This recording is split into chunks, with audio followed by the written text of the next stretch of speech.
Hello again, day 5, I think. I've lost count. Yeah, we don't know.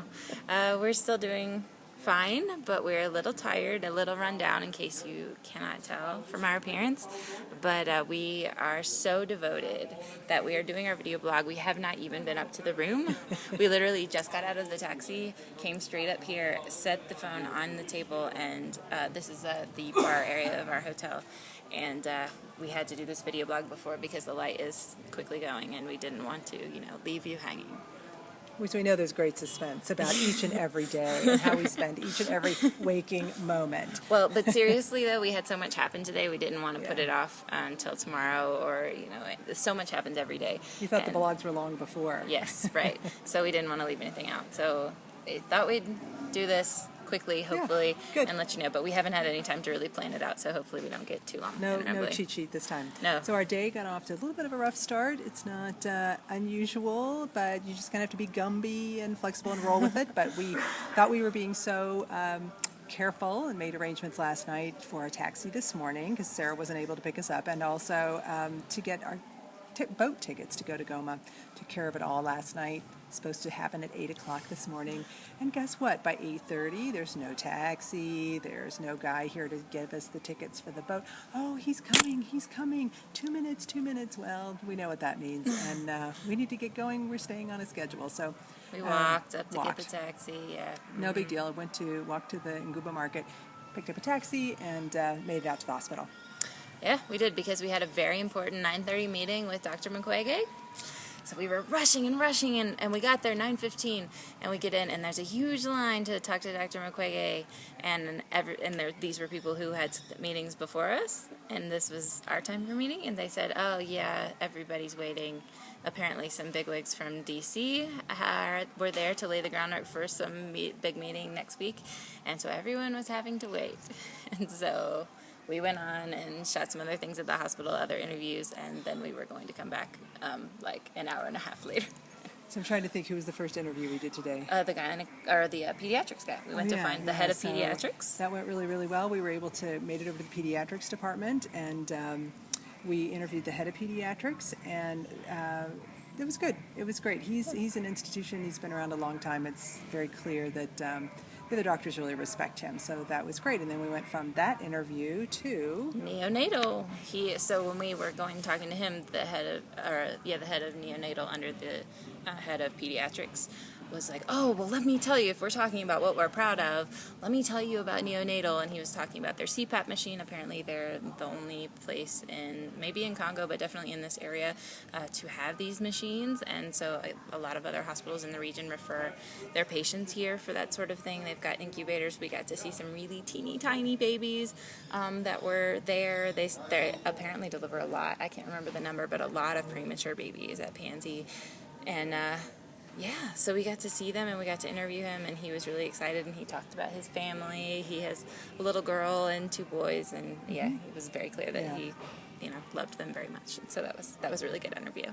And then we went back and waited some more for Dr. Mukwege, who was not available because of the other interviews. We got bumped again, or his other meetings, and he had another interview with some other very important journalists, so, we weren't quite as important. We waited.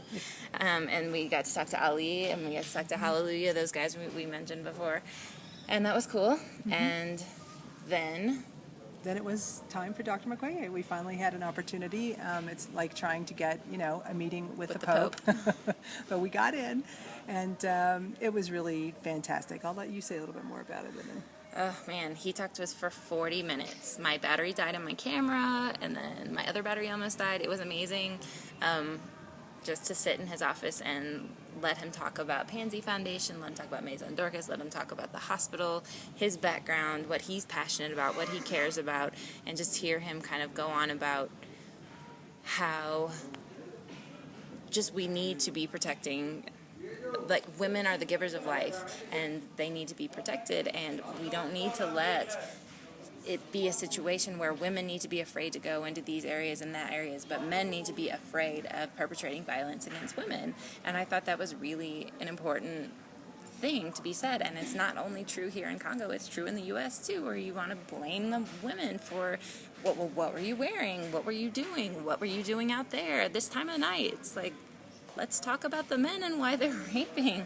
And he brought that up again and again, and I thought it was a really good point. It was really interesting to hear from him, and he went on for, like I said, about 40 minutes, and it was fascinating. It was great. He was fantastic. He was so incredibly passionate, and I'm so thankful we got all of this on tape, and the fact that he spoke for 40 minutes is just, again, really an honor and a privilege, and we're fortunate to have that from him today, that footage. But he knows that it's important and understands what we're going to be using it for, so he's very willing to take the time. But I have to say, the poor man just seems exhausted. But here's how he operates. Not only does he see patients, do surgeries, meet with journalists, meet with officials, have all of these meetings, take time for us. But when we came in today, just before we met him, there was a man clearly was not well, sitting in Dr. Mukwege's office. He had a IV port in the back of his head in his hands. And patients do this sometimes. They come to see Mukwege, and Mukwege totally took the time for him, stopped in the office, talked with him about his condition and what his options were. He'd already been, I think, seeing doctors that were there. But that's just exactly how he operates. He's going to take the time. And the for little you. girl. Remember the little girl? There's a little girl. Who knows who she was? He invited her into his office, and of course, he has a drawer full of candy, right, for all the children, which was just really terrific. So, again, just more evidence of how this guy operates and how amazing he really is. Yeah, he takes time. And then, so we were discussing this video blog just briefly right before we started. We're like, well, that was the highlight. We couldn't have done that right. And they were like, oh, wait. Then we had this other amazing experience right fresh from our interview with Dr. Mukwege. We got to meet disability rights advocate and women's rights advocate and Congo rights advocate and amazing superhero of a human being named Namadamu in her office at the Mama Shuja Hero Center. Very nicely done. Very good.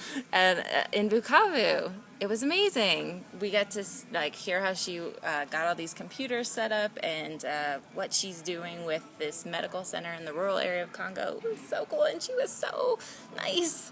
She was amazing. Yeah. We got our photos taken with her. Oh. Yeah, it was great. She, just such a joy and a treat to have the opportunity to meet her. And she's doing amazing work on very little money. And even though she's been brought to the States and has had a lot of kind of high-profile sort of interactions and events, still really struggles to raise the funds.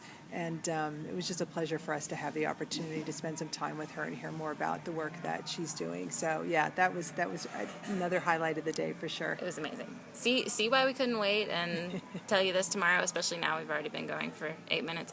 So we're going to close, but thank you again for all your help, for your support, and we'll talk to you again soon. Yeah, time to hit the showers. Oh my gosh. Bye. Bye.